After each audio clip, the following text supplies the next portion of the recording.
Hello, I'm Emerald Fennell, the writer-director of Saltburn, and I'm here today to do Freeze Frame with British Esquire. My parents, they've got problems. What do you mean, problems? I don't think I'll ever go home again. Well, why don't you come home with me? Come to Saltburn. So this first clip is just after Oliver Quick, played by Barry Keoghan, has just arrived at Saltburn. It's at Felix Catton's enormous family house, and so this is the moment where he's saying it's really cash. Don't worry about it. Here we go. I'm glad you're here, mate. Right, I will leave you to it. Just one thing. Mum has a phobia of beards and stubble, so I left a razor for you in the bathroom. What? So the first thing I should say about this is about the production design, which is just completely amazing. Susie Davis, our production designer. I wanted to make sure that we filmed everything in the house on the location, so that whenever we were looking out of windows, we knew we were in the same place.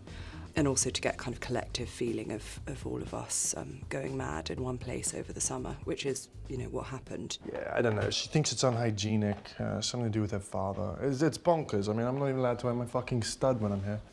So this is Felix talking about his mother, who is really cool and casual, but has a phobia of beards and stubble, and so everyone who arrives at the house has to shave, which seems like the kind of double-edged, nightmarish rule, which I suppose people like this generally have, which is it's all totally fine and cool, just as long as you do exactly what we say in exactly the way that we need you to. Also,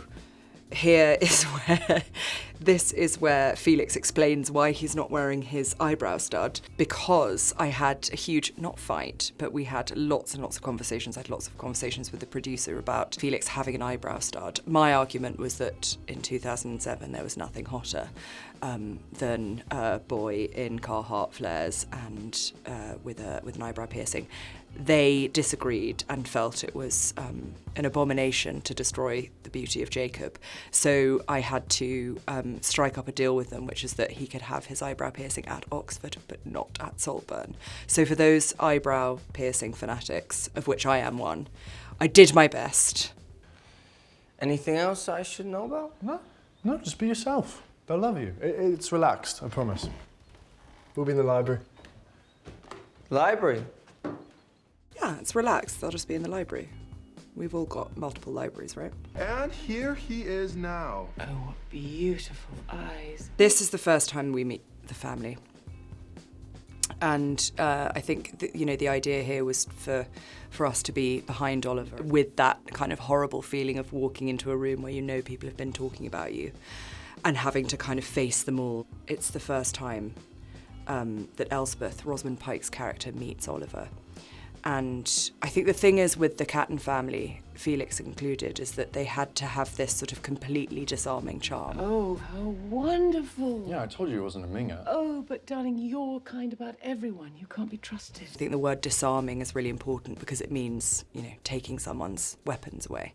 It means making people powerless. And that's the thing about this family, is that we all think we're armed against it. We all think we're not going to fall for this sort of thing. And then the moment you meet them, they just take your power away. And that's what Elspeth Catton does so effectively with her kind of like beam of attention, kind of warmth and attention, and that sort of very peculiar ability to kind of force intimacy immediately.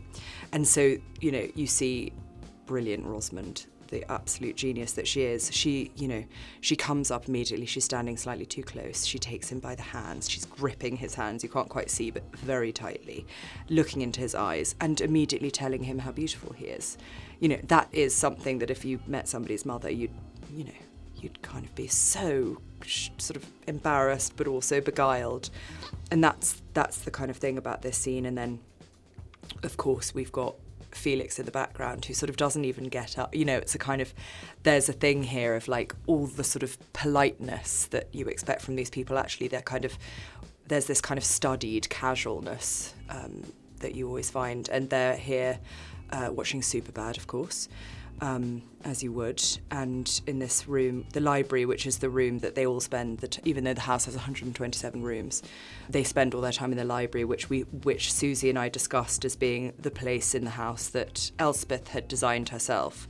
So it's got this kind of late 90s, early noughties bohemian, sort of slight on the edge of taste, that kind of tart's boudoir, leopard print feeling, which was very much of the time. And again, you know, the film is set in, well, now here it's the summer of 2007, you know, and in the background you can see all of the family portraits that we had done, and we had them done in the kind of portrait style of the time. So there are pictures of Elspeth, you know, done in the kind of David Downton style, ink drawings, things like that. Ryan Mosley, the amazing artist, very kindly let us borrow one of his paintings, or copy, I think, one of his paintings in the background. So yeah, we like to think Elspeth was a bit of a fan of modern art. Perhaps she even, you know, had brief affairs with some of the YBAs that she would never talk about because it would be too gauche. But, you know, let's just say that Damien Hirst is a close friend. There's a sort of vulture moment when they're all on him all the time, desperate to get information about his tragic past. You know, they've all got a fetish for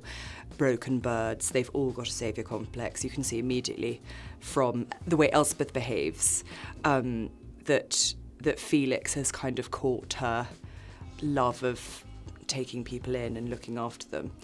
And so Oliver's been kind of like fallen upon by this whole family. They're asking him millions of questions, looking at him, staring at him. Venetia, Felix's sister, is kind of clearly out to seduce him the moment she gets him alone. So this is just him like having a moment of solitude in his room, and he's just, I think, he's just leant against the door and said, "Fucking hell." God, Ollie, I'm sorry Mum asked so many rude questions. Don't take it personally.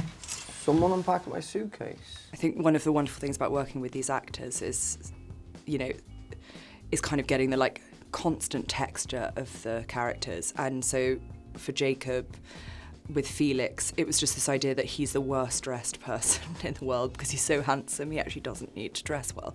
So he's always wearing, actually he looks, as of course, completely adorable in an enormous lemon yellow wrinkled shirt, which I think, you know, he's probably just had underneath his bed, crumpled for ages, and these kind of jeans, which crucially we sort of frayed at the heel because there was that thing where everyone's jeans kind of touched the floor and had sort of bits of old chewing gum and stuff attached to them, very, very much of the time. But he's always barefoot, you know, so there's that thing of it's his house, he's just kind of walking around the marble staircases with no shoes on. He's just sort of constantly relaxed wherever he is.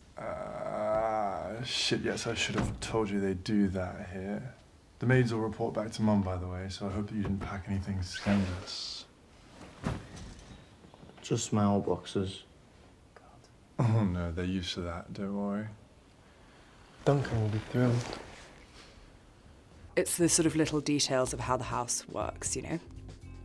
So what happens is your bag's unpacked by one of the maids, and then anything that she finds in there will make its way probably to Duncan, and then Duncan will speak to Elspeth, played by Rosamund Pike, and maybe mention, you know, sort of antidepressants a visitor might be taking, or, you know, the state of their underwear, or whether they've brought condoms, you know, any little tidbit that might be useful will kind of make its way. That's how these houses operate, is there are, you know, there are eyes everywhere, and that's why it's kind of so thrilling. It's why it's got this sort of inbuilt voyeurism, which makes, you know, a film like this really fun to make. And then I think this, you know, the choreography of this scene all being this one shot, so much of the moments between Oliver and Felix are about kind of the space between them and that kind of chemistry, and the sense that there's a kind of constant tease sort of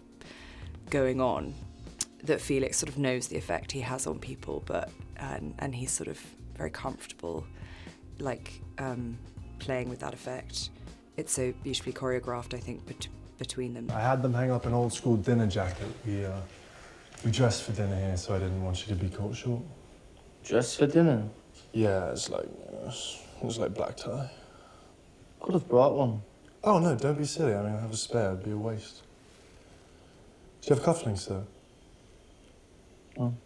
How mortifying to go to someone's house and find out that they dress for dinner and wear black tie. What I love so much about this conversation is it's designed to protect Oliver. It's designed to show that Felix has anticipated that he won't have the right things and that he's got him all an old school dinner jacket to wear and all these sorts of things. But then there's always like, there's always something that, oh, do you have cufflinks? You know, you must have cufflinks, you know, but no, it's there's always just like, they can anticipate up to a point. But the idea of somebody not having cufflinks is really slightly beyond the pale. That's all right, we'll get it sorted. I'll get you some. I'm really happy you're here. I'm sorry that everything's so old-fashioned. Oh, it's wonderful. So then we're going to go after dinner. We're going to go outside to meet Venetia Catton, Felix's sister, for the first time, who is a piece of work, I think we can probably say. Sorry, you must be cold. I'm cold-blooded. What we've seen before this is that Oliver's getting changed and looking out of the window, and there's a very kind of like Gothic shot of Venetia standing in the middle of the garden in the mist, in the dark, like a sort of ghost. And so he's come down to see whether she's okay, and she's just been looking at the moon. She wasn't expecting anyone to catch her. You know, it's all about, as her mother says earlier, she's been draping herself all around the house, hoping he'll come across her. The lighting is just we'd shot all of our night scenes for night for night. It's just hell on earth.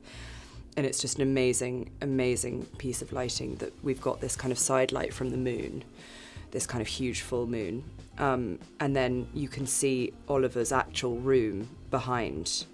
So you can see the red light from his room and then another light from Felix's room again. Like even if people don't notice it, it's that sense of place always. It's so important. You know, and so they're sitting, that we've got this kind of inverse silhouette often at night, so we're seeing their outlines in light, but yeah, it's just got this kind of lovely Gothic romance to it. And Oliver sweetly, you know, takes off his blanket to keep her warm, just, you know, accidentally on purpose revealing his six-pack for the first time. I see why Felix likes you so much. You're so, So what? I don't know.